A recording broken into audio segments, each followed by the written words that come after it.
The unseen world is more real than the world we see with our own two eyes. When God sends a soul to be conceived in a human body, a guardian angel accompanies the soul.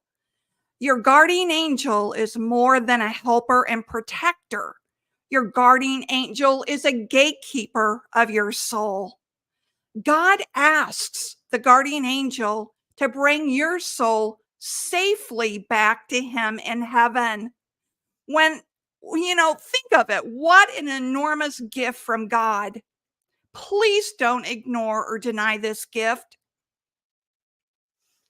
The Bible tells us that Jesus was surrounded by angels tending to him, and Jesus let the angels tend to him. Jesus had a guardian angel too and called on the angels for help. Did you know there are 67 references to angels in the body? In the Bible, I mean. In the body. I hope we don't have 67 angels in our body. There are 67 references to angels in the Bible. Why are we not doing what Jesus did? Your guardian angel cannot help until you ask for the help. Because of free will, God gives us all. Every time we pray, we are talking directly to God, and your guardian angel is praying with you, adding power and strength to your prayers. Did you know that? We never pray alone. In the Catechism of the Catholic Church, number 329, with their whole beings, the angels are servants and messengers of God. The Catechism also says in number 331, Christ is the center of the angelic world. They are his angels. Angels are with us to help in our salvation. Let your guardian angel help by asking for help. I keep my guardian angel busy all day. I ask for his help all through my day, and he never disappoints me. I'll feel his nudges, and sometimes I feel his touch across my cheek. And my kitties see him too. They will often look past me and up because they see my angel with me. Guardian angels are tall. They're like 10 to 15 feet tall. So that's why my kitties are always looking up. Here's a warning though. Do not name your guardian angel. Father Mike Schmidt explains to name something is claiming power and authority over it. We do not have power or authority over our guardian angel.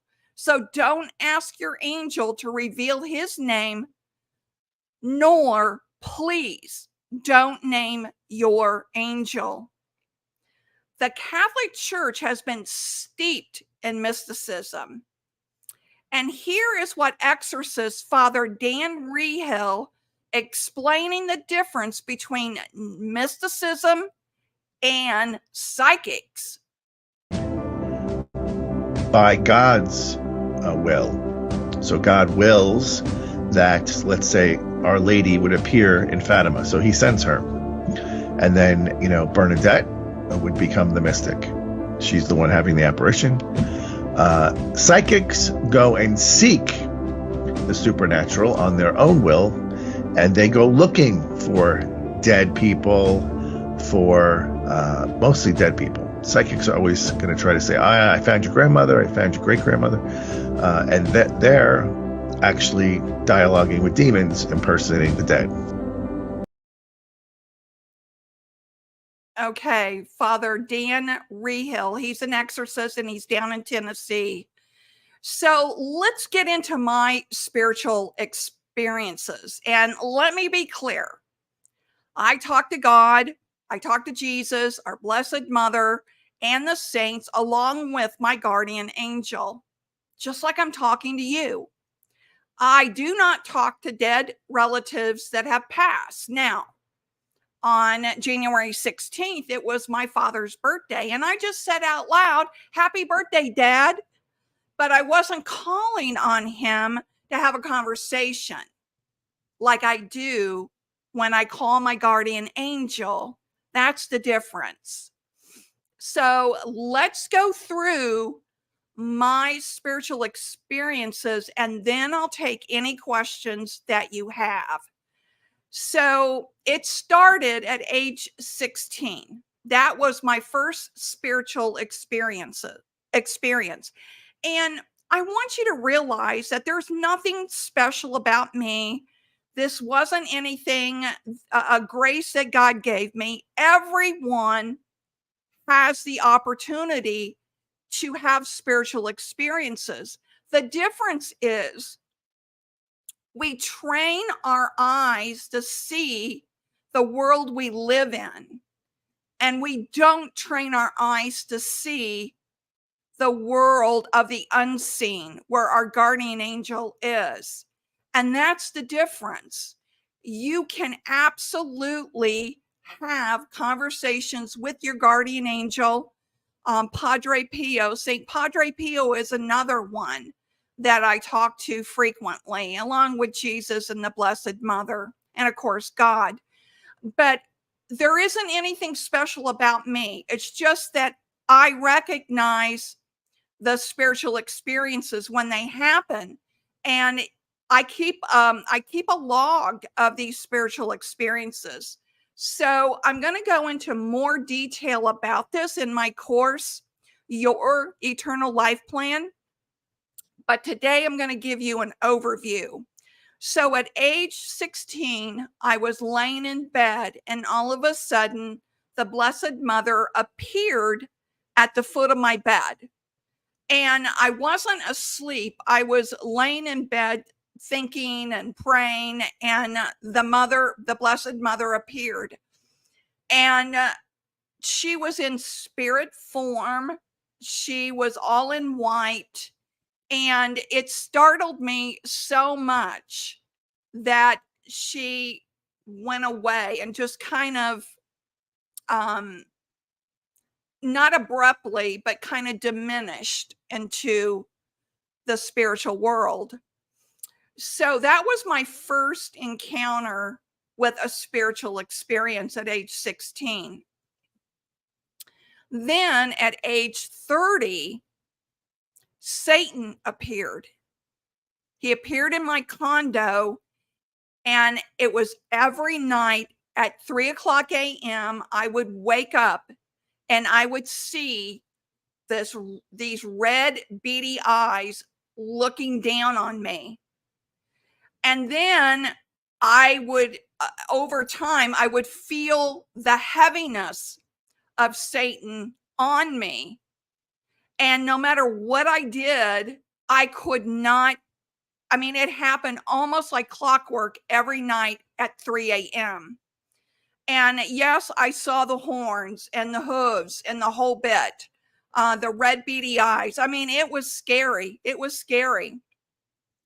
So I reached out to a priest and asked if he would come over and bless the condo. And then when that happened, that experience never happened again. It was gone. But I did some research, and I found out through the realtor that sold us the condo, I was married at the time, that bedroom was a room that a satanic worshiper practiced her satanic rituals there in that bedroom. So once that made sense to me, why that was happening to me. Did not happen to my husband, but he wasn't much of a believer. But I am, and I was then, and I think that's why Satan appeared to me for some reason. Never heard a message from Satan, just that he was, I'd wake up and I'd see these red beady eyes staring down at me. So once the home was blessed properly, then that entirely went away. But I got to tell you, that was some scary experience. I got to the point where I didn't even want to go to sleep at night. And so the next spiritual experience was when I was 37, and my son and I both died at childbirth. And that's when I had my near death experience. And I've done a lot of videos about that. So I won't go into a great deal of the near death experience on this video. But I will tell you, one of the most profound things about the near death experience is you really realize how expanded your spirit is on the other side. And there's a question that I can't seem to get answered. And that is, to me, with the near death experience, we're spirit and soul. Our soul is our consciousness. And the way you are in this world is the same personality you have on the other side. And that seemed to me to be our soul. And our spirit is the ethereal body that we have on the other side. We no longer have this body, but we do have some sort of ethereal body on the other side. So at age 42, the Blessed Mother appeared at the foot of my bed again. And she still looked the same. She was all in white, kind of a translucent look of her spirit. So what I mean by that is she didn't appear in like a solid body. It was more of a spiritual thing. And again, I was startled, and she just kind of evaporated away. You know, I keep telling her, if you come again, I promise you, I will be a presence of mind to ask you what you want, and I won't be so afraid. So I keep calling upon her. Just give me another chance. And then at age 44, my guardian angel saved me from a near fatal accident. I've done a video on this as well, but I'll tell you briefly what happened. I was on a 2-lane road, and the speed limit I think was like 70 miles per hour. It was a not a country road, but one of those rural roads that connects interstates. And there was I was in Iowa. I was there in business, and there was a truck in front of me, a truck in back of me, and a truck that was coming from the other direction. So apparently truckers use this interstate a lot. And my foot got caught underneath the brake, and because I had it on cruise, and the truck started slowing down, and my foot got caught, and I could not get my foot uncaught underneath that brake. And I just yelled out, "Guardian angel, please help me, help me." And the next thing I realized, I was on the side of the road of the interstate. The car was not on, it was turned off. And I was literally sitting there shaking. There is no doubt in my mind that was my guardian angel saved me. No doubt in my mind about that. I don't remember how it happened. I just remember calling out. And then the next thing I knew, I was on the side of the road with the car turned off, and I was just sitting there shaking. No doubt in my mind. Now, this next one is a really strange one.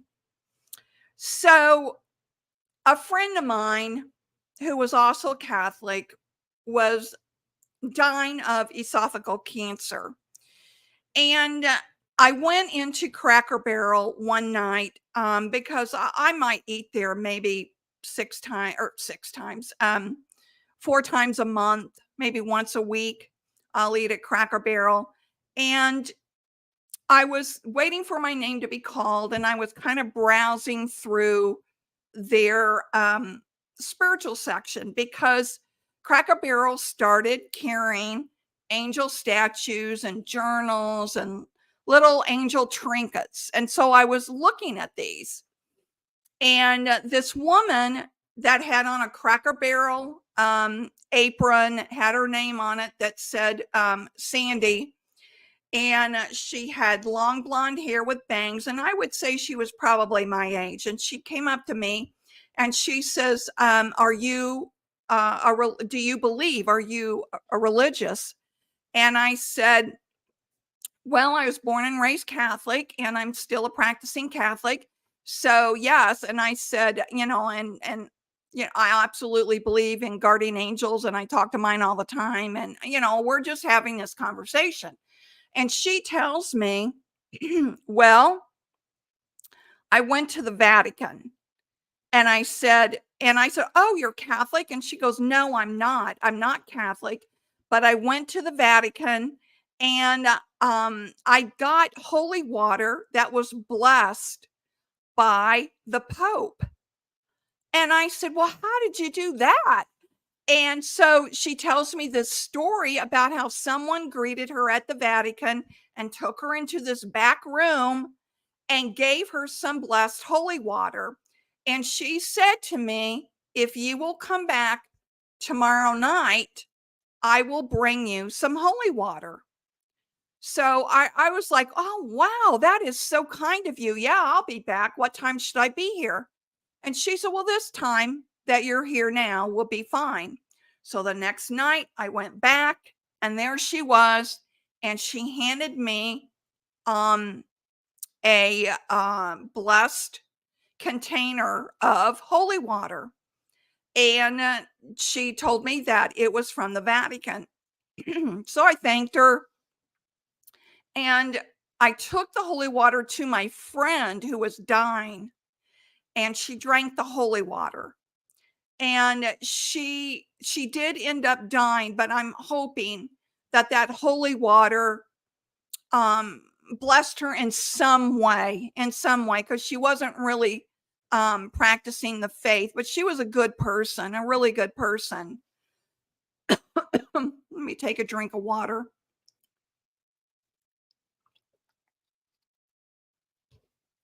So I go back to Cracker Barrel to thank Sandy. So Sandy wasn't there. And I asked the woman that managed the gift shop at Cracker Barrel, when Sandy would be in next, and she said, we don't have anybody here that's named Sandy. And I said, really? I said, I saw her Tuesday night, and I saw her Wednesday night. And she said, well, describe her. And I said, well, she had long blonde hair with bangs. She's probably my age. And the lady was just shaking her head. She goes, we don't have anybody here by that description or name. And I said, well, I know I'm not going crazy. I talked to her twice. And then I said, well, can I talk to the manager? So I tell the manager, Cracker Barrel, my story. And he said, I'm sorry, but we don't have anyone that fits that description at all. Now, folks, I don't know what that's all about, but this woman named Sandy, who nobody knew at Cracker Barrel and said there wasn't anybody there that worked, gave me Vatican holy water that I gave to my friend Leslie when she was dying. I can't explain it, but they all assured me that there was no one there named Sandy that worked there. And I went back, I've gone back there many times since that occurred. And that was back in 2010, I think it was. And she and I've always looked for her. I don't know if Sandy was an angel. It was just weird that she said she wasn't Catholic, so how could she be an angel? But I'm not going to go down that theological discussion. But no one knew this Sandy at all. So that was probably one of my weirdest experiences. And then when I was age 58, my dying dad said that there were 5 angels in the room. Now, my dad was completely lucid to the very end, and I've shared this in other videos. And I had prayed the rosary, and I put the rosary on his chest, and he had said that, he kept looking at this one area in the hospital room. And I said, "Dad, do you see something?" And he goes, "Yes." He said, "5 angels." Well, he raised up his hand, 5. And I said, "You see 5?" And he said, "Yes, beautiful angels, Christine, beautiful angels." He said there were 5 angels in his room. And I was so blessed to be there when he died, because as I was holding his hand, I literally felt my dad's soul and spirit leave his body. I just felt it. And that was such a profound experience for me, because when I turned to look at his face, I could see he is just a shell now. There's nothing there. He's gone. He is absolutely gone. But I could feel that happening to him when I was holding his hand. So those are some of my spiritual experiences that I've had over the years since I was 16 years old. Now, one thing that I do is I pray, and you guys might think it's silly, but I pray and talk to my guardian angel and God. And before I leave, so as I get in my car in the garage, I pull up the garage door. I'm waiting for the car to warm up, and because my son has always told me, "You've got to let that car warm up. Just don't take off." So I'm letting the car warm up, and I say a prayer, and I ask my guardian angel to go ahead of me to prevent any accidents. And then I say a prayer and ask God that he put his hand of protection upon me as I'm driving, and that I don't cause any accidents, or I don't cause any violations.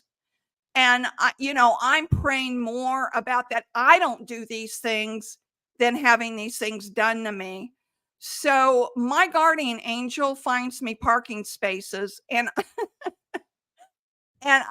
I know that may sound silly, but I'm telling you, I'm always saying before I leave, "Guardian angel, you know where we're going. So make sure you get me a good parking space, and go ahead of me to prevent any accidents or violations I could cause."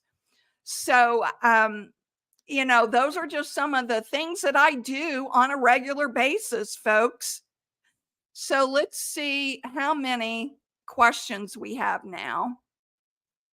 Oh, and everyone, pray for Delia. She's in the hospital, and she's a faithful a viewer of this channel. Pray for her. Would you all pray for her? And truth, life, and fishing. If Jesus was God, why did he need to call on angels and not on the Father? Well, because God, it's all in the Bible. God sends his angels to help and protect us. And that's why. And Jesus was fully human as well as fully God. So this was a lesson for us in the Bible more than Jesus needed them. It was a lesson to us that we have these angelic beings. Our guardian angel are here to help us, to protect us, and to help us with our salvation. So, that's why, um, the Bible is full of lessons for us on how to live life. And since Jesus was fully human, you know, of course he called upon them. I hope that answers your question. Okay, Skunky X. Jesus being God is revealed all through the Bible, especially by scholars that know Hebrew, Greek, and first century Judaism. Dr. Prant, is it Brant Petrie shows it all. Yeah, I really wish I would know Hebrew and Greek, because I would be very interested in reading the Bibles that were written at that time. Okay, let's see.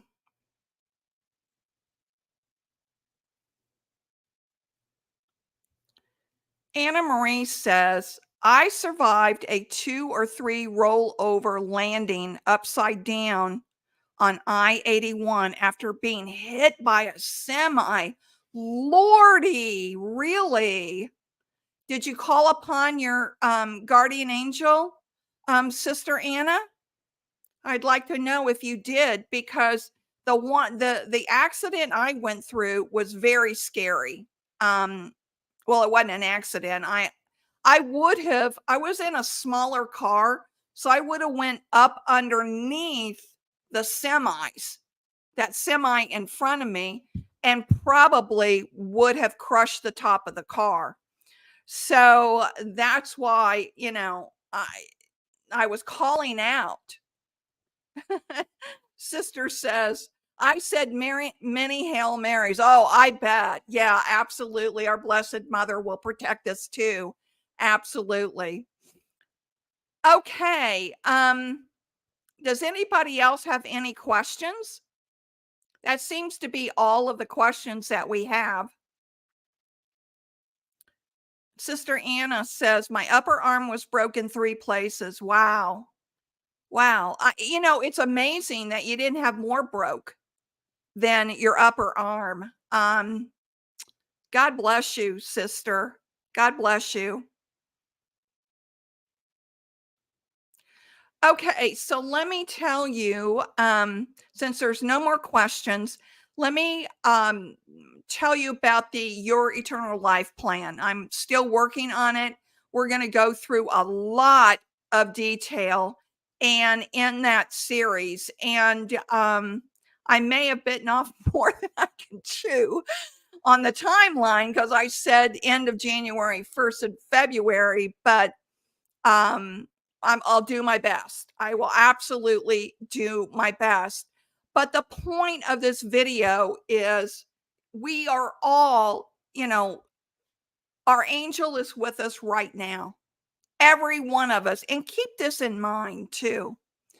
Even the most hardened criminal who has done just horrendous things has a guardian angel.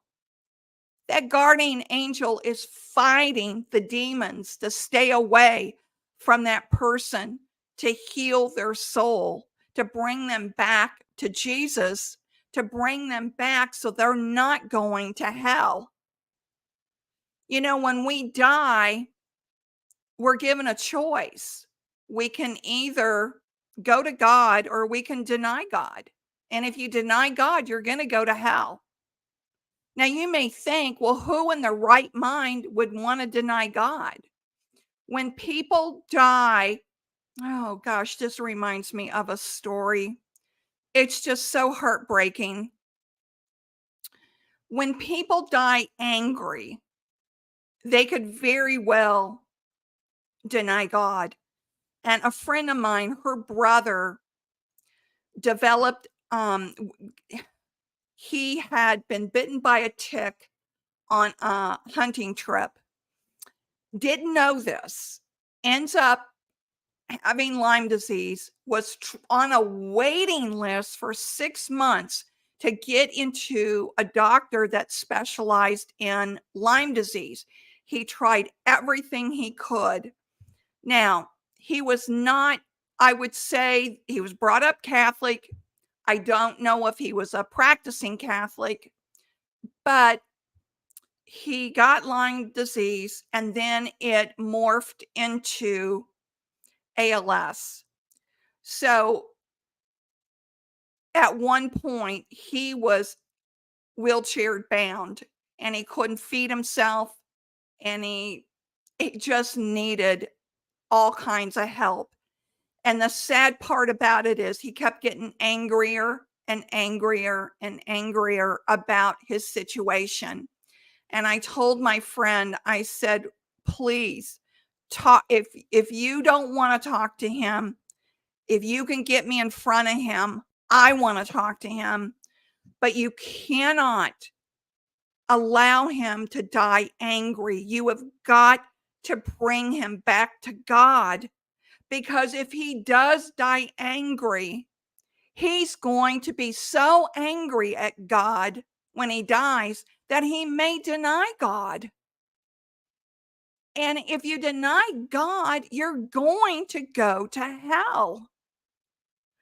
So if you ever are in a situation where a person is angry about what's happened to them, maybe they have cancer or whatever, and they're just really upset about their situation, talk to them. Talk to them about the danger of dying angry. And unfortunately, my friend's brother died angry.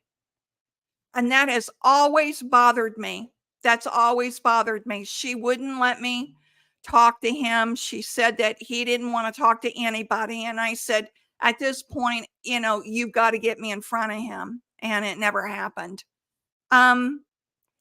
So that's the reality, folks. And when on my near-death experience, I want you to keep in mind that I was not living my faith. I was living with my son's father. I had out of wedlock, I had 2 abortions. I hadn't been to mass forever, nor had I been to confession. So when I died during childbirth and all of a sudden I knew I was dead and I saw this complete void, this black void, and it's registering me in my mind, what is happening? What is happening? I'm dead. I'm in this black void. I have mortal sin on my soul. I'm going to go to hell. And that's when I cried out to God. There was just all this fear inside of me. I called out to God and I said, God, please, please help me. Please help me. And God did. God did. I asked for his forgiveness and he helped me. So, don't wait till you're dead to get to that point. I don't live now with mortal sin on my soul. That's the most important thing for me, is to go to confession and to confess, because you don't want to be in that situation when you die. Trust me, it's terrifying. It is absolutely terrifying. Okay. Ruby's Rue says, I have read that Jesus will appear to a soul 3 times at death. We decide where we will go, heaven or hell. Now, I have not read that, Ruby. Would you mind? Do you remember where you read that at? I mean, talk about grace. I mean, if, Jesus has given you every chance you can. And again, we're taught in the Catholic faith that we're the ones that choose it. This whole God's going to condemn you. No, you condemn yourself. That's what happens. You condemn yourself. And Anna Marie says, that was a great grace. Oh boy, tell me, Sister Ann, it sure was a great grace. And then to have not only that, but to give me a taste of heaven on top of it. And then to give me a choice, you can stay or you can go back.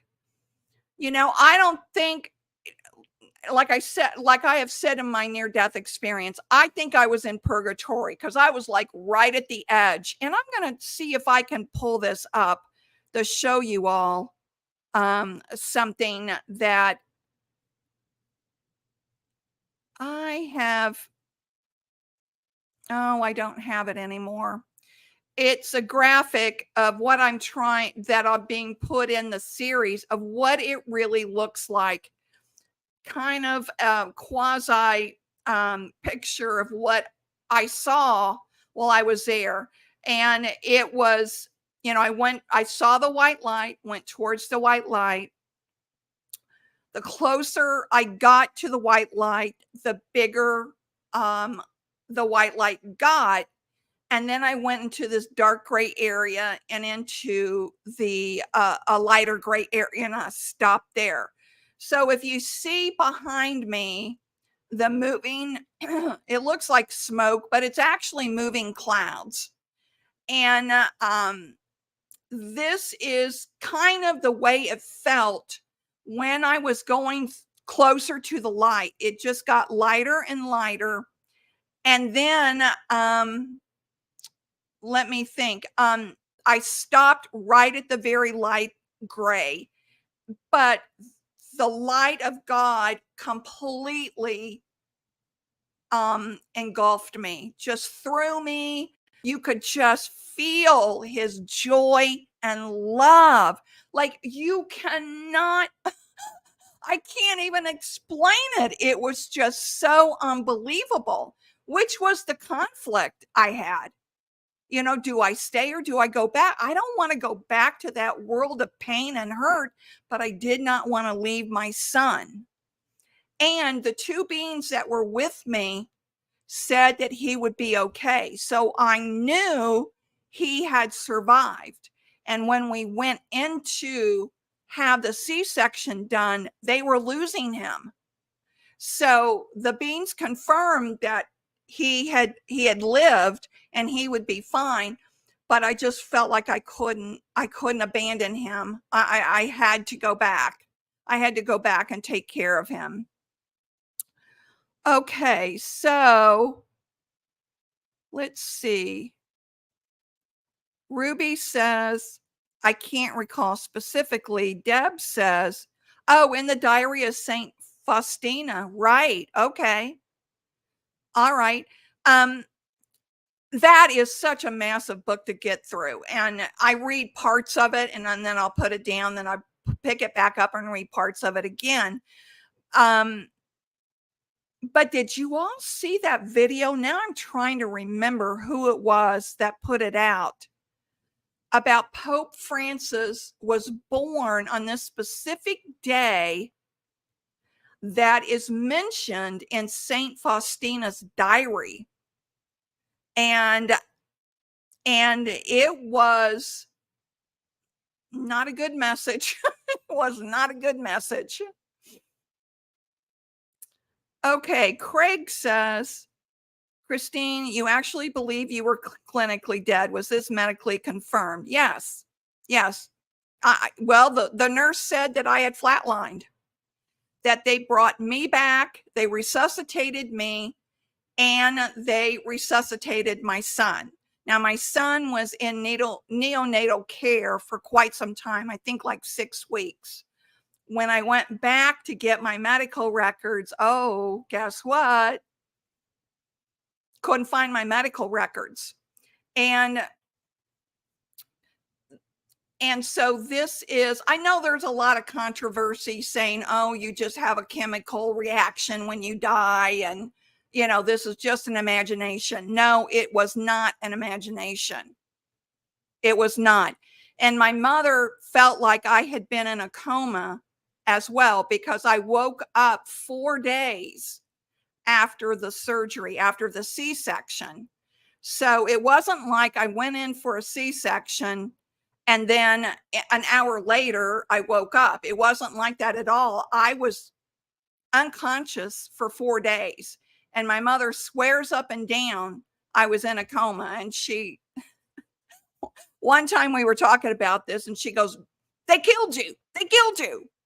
And they wouldn't admit I was in a coma, but they didn't deny it either. But the nurse told me I had flatlined. So that's how I know. Anna Marie says, I saw that video too. Can't recall. I think it was Father Heilman, but I'm not 100% sure. He does really good things about connecting the dots. Okay. And Deb says, that's how I am too. He was born on the day that St. Faustina felt, oh, that was it. Thank you, Deb. In the most pain. She was praying for priests and bishops, but it felt like she wasn't doing any good. That's exactly right, Deb. Thank you for sharing that. That was Pope Francis was born on this, the day he was born. She had a diary entry, St. Faustina did, that she felt the most pain that day. And she was praying for priests and bishops. So thank you, Deb. That's exactly right. Thank you for jogging my memory on that. So any other questions? So Craig, I don't know if that answered your question or not, but yes, I do believe that I clinically died. The nurse told me I flatlined. My mother said I was in a coma for 4 days. Something happened, right? Which is why I went back to get my medical records. Neonatal surgeon told me the very same thing too. So the one good thing I did was I wrote down the experience in my journal because I am a big journaler. And one of the things you guys should do is keep a journal of your spiritual experiences. Now, even if you think, oh, this is silly, I don't know why I feel this way or what I felt, or, have you ever found feathers in your house? So I have this conversation with my angel all the time. I'm like, did you just drop some feathers around me? Because I will sometimes find white feathers that are dropped around me for no reason. Now, I have a husky that sheds like crazy and 2 cats that shed like crazy, but there's a big difference between feather and furs. So, I write that down, found 2 feathers, and I'll put them in my journal. But I'm always keeping a journal of spiritual experiences. And that's what you may be aware of what is going on in your spiritual world, because you're both body and spirit. So your body's here, but your spirit's interacting with your guardian angel. But one thing I want to caution you about is, don't reach out to the dead. Don't try to, don't try to do that. I pray for the holy souls in purgatory. That's one of my prayer devotions, is the holy souls in purgatory. But I would never, ever call upon the dead. Now, we have a priest that's coming on in February who, this is a very interesting priest. His name is Father Nathan Castle, and he's written quite a few books. But souls that are stuck between this realm and purgatory and heaven come to him in his dreams. Now, he's a priest, so that would make sense that they would go to him for help. But for us to just sit and call upon our dead relatives, yeah, we don't want to do that, because, as you know, there are good angels and there's bad angels. And the bad angels, the devils, the Satan, they're waiting to pounce on us. So don't open that door. JM, hey, how are you? Thank you for watching. I enjoyed this live, Christine. Thank you, JM. And Craig, it does. Thank you, Christine. Okay. I answered your question on the near-death experience. So I even went last year, I went up to St. Vincent's where I had my son and the near-death experience to try to, see, dig up anything on me there, anything, any records. And they said they purge him after 10 years. And I said, well, and I told the clerk what had happened, that I had went back, a year after I had my son, and they couldn't find my records. I said, is that normal? And she says, oh no, that's not normal at all.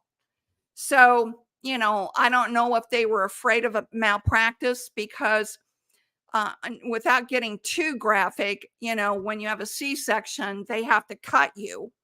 Well, I was cut in 2 places. No idea why, but I was.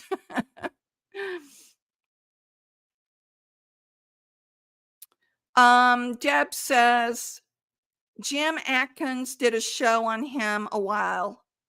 Very interesting. Oh, on Father Nathan Castle? Yeah, he'll be on in February. I think it's February 6th. We have it scheduled. Sounds like a very holy priest if souls come to him. Yes, he is. He's just a real sweetheart. Sister says, Sister Anna, I had a young man who wanted to become a priest that drowned come to me one night. I had masses said for him. Oh, wow. Okay, Sister Anna.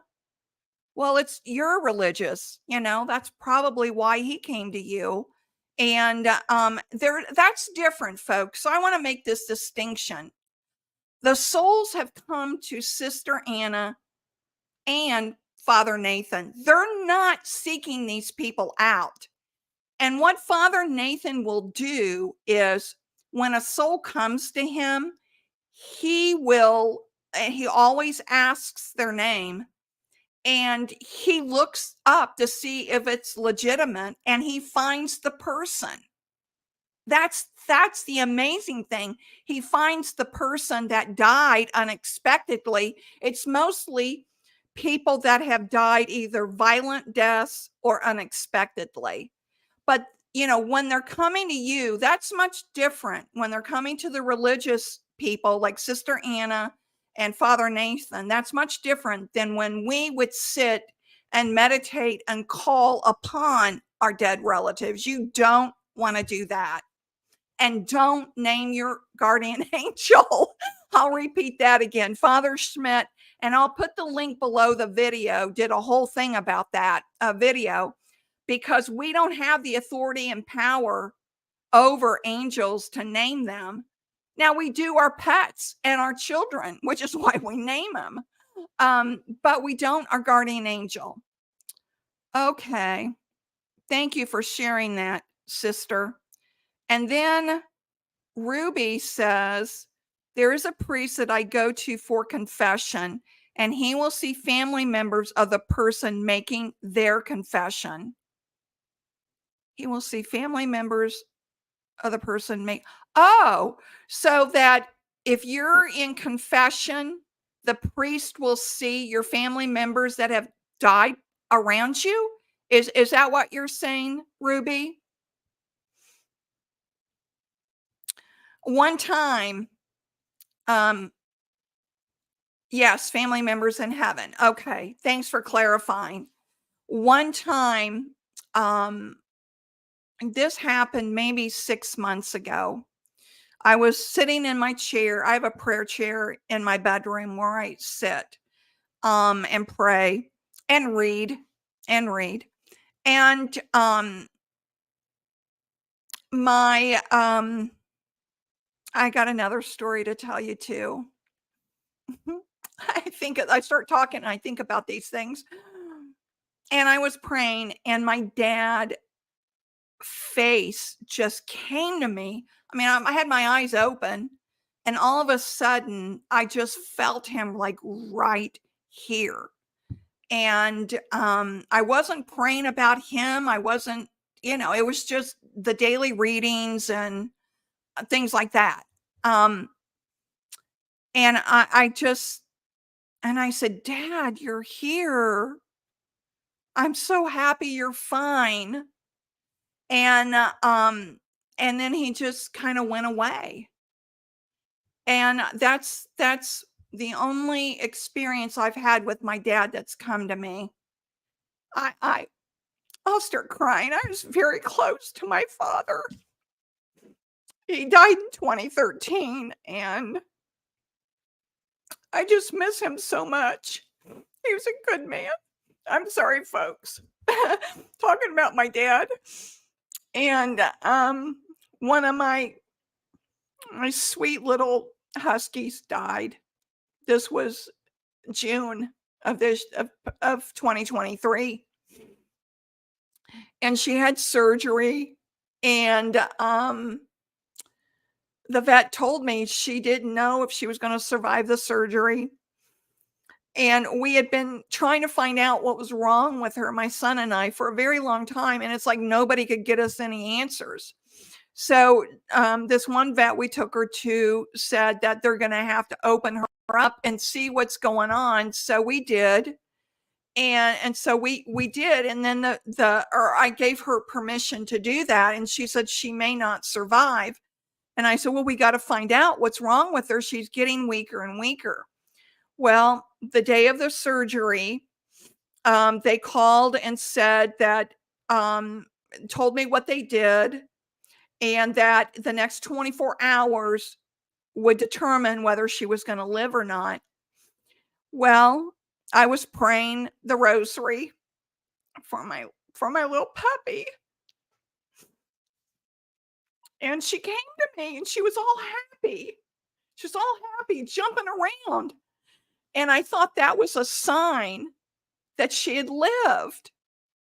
And then my son called me about 8 o'clock in the morning the next day and said, Ma, Grishka died. So I misinterpreted that. She did come to me, but she didn't live.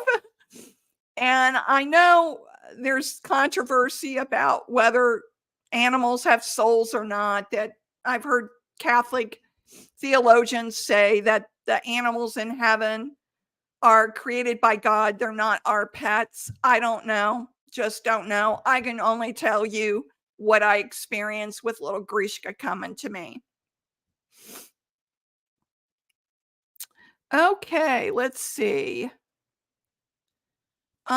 Craig says Padre Pio had many souls come to him. Yes, yes. Thank you for that, Craig. You're absolutely right.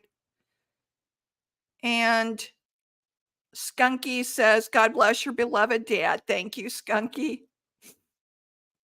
And Anna says, we never stop missing our parents. Okay to cry. Thank you. And Craig says, our pets go straight to heaven, no purgatory. I hope you're right. Oh, they do. I mean, our pets just live to serve us, right? And then Ruby says, the priest saw an older woman, my mom, holding two babies and showing off her hands. My mom had severe arthritis in her hands and her hands were healed. She told the priest that she was waiting for me. Aw, aw, Ruby, how sweet. Father said he also saw dogs in heaven. I want to come to your parish. Where are you at? I want to come to your priest. And Deb says, God bless you, Mike. Oh, your dad died in 2013 too. I think your dog came to tell you that she was happy. Yeah, I think so, Deb. Thanks. Sterling Heights, Michigan. That's where you're from. That's a little jaunt from me. But oh my gosh, what a blessing you have with that priest. Okay. Sister Anna says, does God destroy what he created? My mother had our cat visit her in his spirit after he was lost. Really? Another religious friend has cats in spirit come visit her. That's a really good point. Why would he destroy animals that he creates like that? Good point, sister. Well, hopefully I'll see all my pets I've had throughout the years. If I ever make it in heaven, I'm sure I'm going to spend a long time in purgatory before I get to heaven, which is why, everyone, you should pray for the holy souls in purgatory, especially for the ones that won't have anyone to pray for them.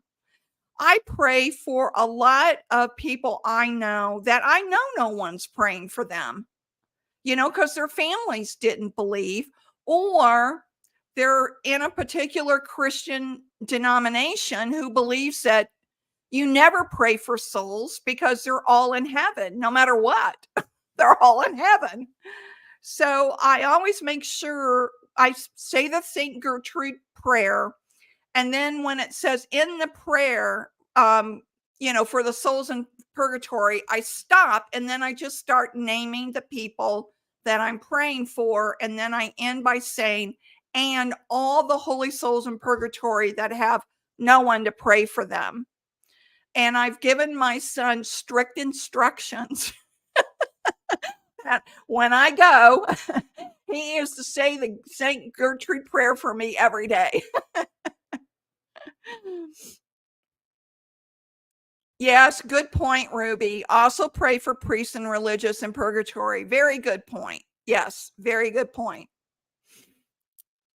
Okay, everyone. It's almost an hour now. And have I answered all your questions? I just really appreciate you all being on. And oh, wait a minute. Sister Anna says, I pray also for all priests and religious who have died, who are forgotten and neglected. Good point. Many communities no longer pray for their deceased members. That is a very good point, Sister Anna. Thank you for that. I'm gonna add that to my prayer, my Holy Souls in Purgatory prayer. Deb, how old is your son now? He's 31 this year. He turns 32. So it was 32 years ago. He died and I died. I've had a lot of people ask me, did he have a near-death experience? And because some people claim that they died at childbirth and they remember, but he doesn't. But I'll tell you what, my son has had a tremendous amount of spiritual experiences. And he is not a practicing Catholic, unfortunately. I pray for him all the time that he will convert, but he had a bad experience and no sexual abuse, none of that in Catholic schools. My son is the kind of kid in school that was always trying to help people. He was always trying to help someone else that was struggling. And he was always the kid that stood up for the kids that were being bullied. And so he got in trouble a lot at the Catholic schools because he wouldn't stay in his lane. So he has a bad taste in his mouth right now, or he has ever since. And I'm hoping that that will change. But I'll tell you a couple of things that have inspired him. And I'm going to butcher this guy's name up because he laughs at me all the time. Shia LaBeouf's conversion to the Catholic faith has really inspired him. He he watches, he's got a lot of strong men like Jocko Willink that he watches. Jocko hasn't really said if he has any kind of faith or not.